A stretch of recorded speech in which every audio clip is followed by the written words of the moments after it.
Hi viewers, இந்த வீடியோவில் ஒரு ஃபுல் ஸ்டாக் டெவலப்மெண்ட்னா என்ன அப்படின்றத டாப் டு பாட்டம் ஃபுல்லாக நம்ம அனலைஸ் பண்ணி இந்த வீடியோவில் நான் உங்களுக்கு எக்ஸ்பிளைன் பண்ணுறேன். இந்த ஃபுல் ஸ்டாக் டெவலப்மெண்ட் கோர்ஸை யார் எடுத்து படிக்கலாம், யாருக்கு அது ரொம்ப யூஸ்ஃபுல்லாக இருக்கும், என்னென்னலாம் ஃபுல் ஸ்டாக் டெவலப்மெண்ட்டில் இருக்குது அப்படின்ற கம்ப்ளீட் இன்ஃபர்மேஷனை இந்த வீடியோவில் நம்ம ஃபுல்லாக பார்த்துடலாம். ஸோ இந்த வீடியோவை ஸ்கிப் பண்ணாமல் கடைசி வரைக்கும் பாருங்கள். ஸோ தட் இது கண்டிப்பாக உங்களுக்கு ஒரு யூஸ்ஃபுல் இன்ஃபர்மேஷனாக இருக்கும்னு நான் நம்புகிறேன். வாங்க வீடியோக்குள்ளே போகலாம்.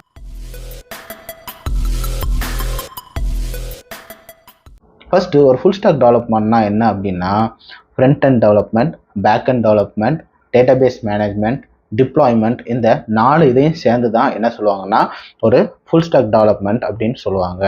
ஸோ அப்போ ஃப்ரண்ட் அண்ட் டெவலப்மெண்ட் அப்படின்னா என்னென்னா, ஸோ ஃப்ரண்ட் அண்ட் டெவலப்மெண்ட்டில் நீங்கள் ஒரு யூஆர்எல்லை உங்களோட ப்ரௌசரில் நீங்கள் கொடுக்கும்போது ஒரு வெப்சைட் உங்களுக்கு லோட் ஆகும். ஸோ அந்த வெப்சைட்டை ஃப்ரண்ட் அண்ட் டெக்னாலஜி வச்சு அவங்க டிசைன் பண்ணியிருப்பாங்க. ஸோ அதுக்கு என்னெல்லாம் டெக்னாலஜி யூஸ் பண்ணியிருப்பாங்க அப்படின்னா, HTML, CSS, JavaScript, சில பேர் ஃப்ரேம் ஒர்க்ஸ் யூஸ் பண்ணுவாங்க. ஒன்று ஆங்குலர் ஃப்ரேம் ஒர்க் யூஸ் பண்ணுவாங்க, இல்லைன்னா ரியாக்ட் ஃப்ரேம் ஒர்க் யூஸ் பண்ணுவாங்க. ஸோ இது எல்லாமே சேர்ந்தது என்னென்னா ஃப்ரண்ட் அண்ட் டெக்னாலஜிஸ். ஸோ இது என்ன பண்ணுன்னா, இதோட பர்பஸ் என்னென்னா யூசருக்கு ஏதாவது ஒரு டேட்டாவை கொடுக்கும். ஸோ அதை யூஸ்வலாக என்ன சொல்லுவாங்க, யூசர் இன்டர்ஃபேஸ் அப்படின்னு சொல்லுவாங்க. ஸோ ஒரு வெப்சைட் போடும்போது வெப்சைட் வரும், அந்த வெப்சைட்டை பார்த்து யூசர் ஏதாவது ஒரு ஆக்ஷன் எடுப்பாங்க. ஓகே, மேபி நீங்கள் ஃபேஸ்புக் போடுறீங்க அப்படின்னா ஃபேஸ்புக்கில் வரும், அதுக்கப்புறம் நீங்கள் ஸ்க்ரோல் பண்ணுவீங்க, அடுத்த போஸ்ட் வரும், அடுத்து ஸ்க்ரோல் பண்ணுவீங்க, அடுத்த ஒரு ஃபீடு வரும். ஸோ இதெல்லாம் ஒரு இன்டர்ஃபேஸ், நீங்கள் அது கூட இன்ட்ராக்ட் ஆகிறீங்க. ஸோ இது மோஸ்ட்லி ஒரு யூசர் உங்களோட சைட்டில் இன்ட்ராக்ட் பண்ணுறாங்கன்னா அது யூசர் இன்டர்ஃபேஸ். ஸோ இந்த ஃப்ரண்ட் அண்ட் டெக்னாலஜிஸ் யூஸ் பண்ணி நம்ம ஒரு வெப்பேஜை லோட் பண்ணிடுறோம். ஆனால் அந்த வெப்பேஜஸ்க்கு டேட்டா தேவைப்படும். ஸோ அப்போ அந்த டேட்டா தேவைப்பட்டுச்சுன்னா அது ஒரு பர்சன்ட்ட போய் கம்யூனிகேட் பண்ணும். அதுதான் என்னென்னா வெப் சர்வர். ஸோ அந்த வெப் சர்வர் தான் என்னென்னா பேக் அண்ட் டெக்னாலஜி. ஸோ அந்த வெப் சர்வருக்கு காமனாக யூஸ் பண்ணுற லாங்குவேஜஸ் என்னலாம் இருக்கும் அப்படின்னா, ஜாவா இருக்கலாம், பைத்தான் இருக்கலாம், .NET இருக்கலாம், PHP இருக்கலாம், Node.js இருக்கலாம். ஸோ இதில் மல்டிபிள் லாங்குவேஜஸ் இருக்கலாம். ஆனால் அது அதோட பர்பஸ் என்ன அப்படின்னா, ஒரு ஃப்ரண்ட் எண்டில் எனக்கு ஏதாவது டேட்டா வேணும் அப்படின்ட்டு ரெக்வஸ்ட் பண்ணும். ஸோ அப்போது அதை இந்த பேக் அண்ட் சர்வர் என்ன பண்ணுன்னா, அந்த டேட்டாவை கெட் பண்ணி அதை ஃப்ரண்ட் எண்டுக்கு சென்ட் பண்ணுறது தான் இதோட வேலை. ஸோ இது பேக் அண்ட் டெக்னாலஜி பண்ணக்கூடிய விஷயம். இந்த பேக் அண்ட் டெக்னாலஜி சில டேட்டாவை ஒரு இடத்துலேருந்து எடுக்க வேண்டியிருக்கும். அதுதான் data base. Okay, so data பேஸில் டேபிள்ஸாக நிறைய டேட்டாஸாக ஸ்டோர் பண்ணி வச்சுருப்பாங்க. இப்போ ஃபேஸ்புக் எடுத்துக்கிட்டிங்கன்னு வச்சுக்கோங்களேன். ஃபேஸ்புக்கில் எல்லா யூஸரோட இன்ஃபர்மேஷன், என்னென்ன பேஜஸ் நீங்கள் போய் விசிட் பண்ணுறீங்க, என்னென்ன போஸ்ட்டுக்கு நீங்கள் லைக் போடுறீங்க, எதுக்கெலாம் கமெண்ட் பண்ணுறீங்க, எல்லாமே பெர்மனண்ட் இன்ஃபர்மேஷன்ஸ். ஸோ இந்த இன்ஃபர்மேஷன்ஸ் எல்லாமே உங்களோட டேட்டா பேஸில் ஸ்டோர் பண்ணி வச்சுருப்பாங்க. ஸோ அப்போது நான் இந்த பேஜுக்கு எத்தனை லைக் விழுந்திருக்கு அப்படின்னு நான் செக் பண்ணணும் அப்படின்னா பேக் எண்டை காண்டாக்ட் பண்ணும். பேக் எண்ட் என்ன பண்ணும், டேட்டா பேஸ்லேருந்து அந்த டேட்டாவை எடுத்துகிட்டு ஃப்ரண்ட் எண்டுக்கு அனுப்பும். ஃப்ரண்ட் எண்டுக்கு அனுப்புனதுக்கப்புறம் அதை ஃப்ரண்ட் எண்ட் டிஸ்பிளே பண்ணும்.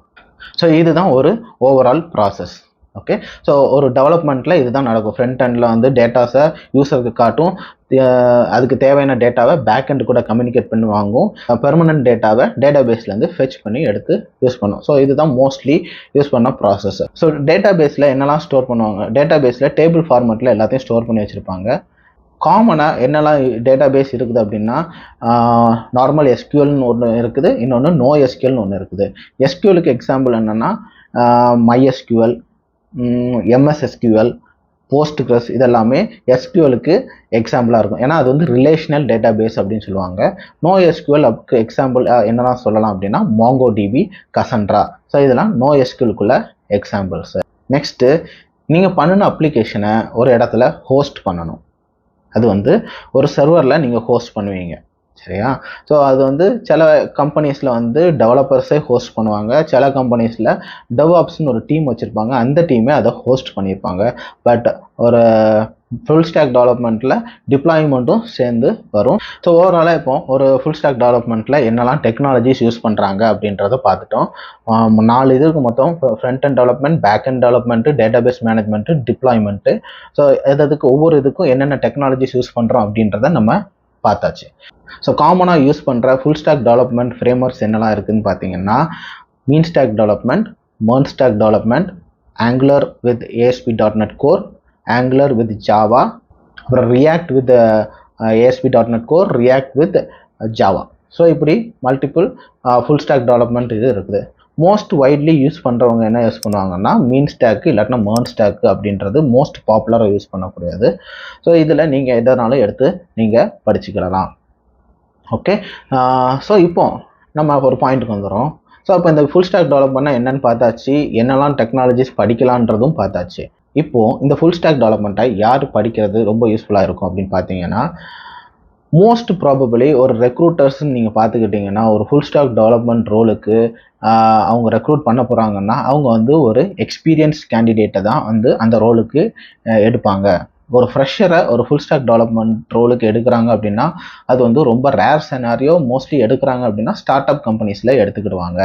பட் என்னோட பர்சனல் அட்வைஸ் என்ன அப்படின்னா, ஒரு ஃபுல் ஸ்டாக் டெவலப்மெண்ட் கோர்ஸை ஒரு ஃப்ரெஷர் எடுத்து படிக்கிறத விட அவங்க ஒரு ஃப்ரண்ட் அண்ட் டெக்னாலஜி ஃபுல்லாக கம்ப்ளீட்டாக படிச்சிடலாம். இல்லாட்டினா பேக் எண்டில் எனக்கு ரொம்ப இன்ட்ரெஸ்ட்டாக இருக்குது, நான் நிறைய ப்ராப்ளம்ஸ்லாம் சால்வ் பண்ணுறதுக்கு எனக்கு ஐடியா இருக்குது அப்படின்ற மாதிரி இருந்துச்சுன்னா நீங்கள் வந்து பேக் அண்ட் டெக்னாலஜிஸ் எடுத்து படிக்கலாம். ஸோ அதுக்கு நல்ல ஸ்கோப் இருக்கும். ஃப்ரண்ட் எண்டுக்கும் நிறைய ஸ்கோப் இருக்குது, பேக் எண்டுக்கும் நிறைய ஸ்கோப் இருக்குது. ஆனால் ஒரு இனிஷியல் ஸ்டேஜில் நீங்கள் ஃப்ரெஷராக இருக்கும்போது 2 டெக்னாலஜியும் படிக்கும்போது உங்களுக்கு வந்து ரொம்ப டைம் எடுக்கும் ஒரு கோர்ஸை ஃபுல்லாக கம்ப்ளீட் பண்ணுறதுக்கும். அது போக டெப்த் ஆஃப் நாலேஜ் 2 இதுலேயுமே இல்லாமல் போயிடும். இப்போ நீங்கள் வந்து சிங்கிளாக ஒரே ஒரு டெக்னாலஜி மட்டும் எடுத்தீங்கன்னா அதில் நீங்கள் டீப்பராக படித்து அதில் நீங்கள் வந்து எக்ஸ்பர்ட் ஆகலாம்.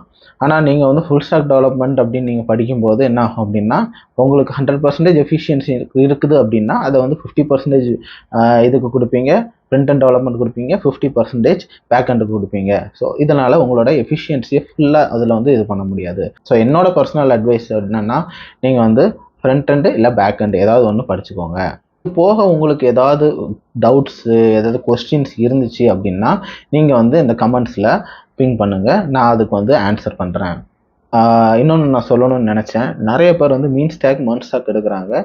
நீங்கள் வந்து ஆங்குலர் வித் .NET Core இல்லை ஆங்குலர் வித் ஜாவா அதுக்கும் வேக்கன்சி நிறைய இருக்குது. ஸோ நீங்கள் வந்து அதை படிக்கணும்னு நினச்சிங்கன்னா ஸோ இதையும் நீங்கள் கன்சிடரேஷன் பண்ணிக்கோங்க. ஓகே, நிறைய பேர் உங்களுக்கு அட்வைஸ் பண்ணுறது என்னென்னா மீன் ஸ்டாக் இல்லை மேர்ன் ஸ்டாக் எடுக்க சொல்லுவாங்க. ஆனால் என்னோட கன்சிடரேஷன் படி நீங்கள் வந்து ஆங்குலர் வித் .NET Core இல்லாட்டினா ஆங்குலர் வித் ஜாவா இல்லாட்டினா react with .NET Core, React with Java. ஏன்னா மோஸ்ட் ஆஃப் த பெரிய MNC கம்பெனிஸ் வந்து Node.js விட அவங்க ப்ரிஃபர் பண்ணுறது என்னென்னா .NET இல்லை ஜாவா ஏதாவது ஒரு டெக்னாலஜி. அது வந்து ரோபஸ்ட்டாக இருக்கும். ஓகே, ரொம்ப ஸ்டெபிளைஸ்டான ஒரு டெக்னாலஜி, நல்லா மெயின்டைன் பண்ணிட்டு வர்றது டெக்னாலஜினால அது வந்து மோஸ்ட் ஆஃப் த கம்பெனிஸ் வந்து அதுதான் ப்ரிஃபர் பண்ணுறேன். என்னோடய சஜஷன்ஸ் படி அதையும் நீங்கள் கன்சிடர் பண்ணிக்கலாம். ஸோ இந்த வீடியோ உங்களுக்கு பிடிச்சிருந்துச்சுன்னா லைக் பண்ணிக்கோங்க. ஸோ உங்களுக்கு ஃப்ரெண்ட்ஸ் யாருக்காவது இது யூஸ்ஃபுல்லாக இருக்கும் அப்படின்னா அவங்களுக்கு ஷேர் பண்ணிக்கோங்க. ஸோ இதே மாதிரி யூஸ்ஃபுல் இன்ஃபர்மேஷன்ஸ் உங்களுக்கு கண்டினியூஸாக நீங்கள் ஷேர் பண்ணணும் அப்படின்னா நீங்கள் சேனலை சப்ஸ்கிரைப் பண்ணி அந்த பெல் ஐக்கானை ப்ரெஸ் பண்ணிக்கோங்க. இன்னொரு வீடியோவில் நம்ம பார்ப்போம்.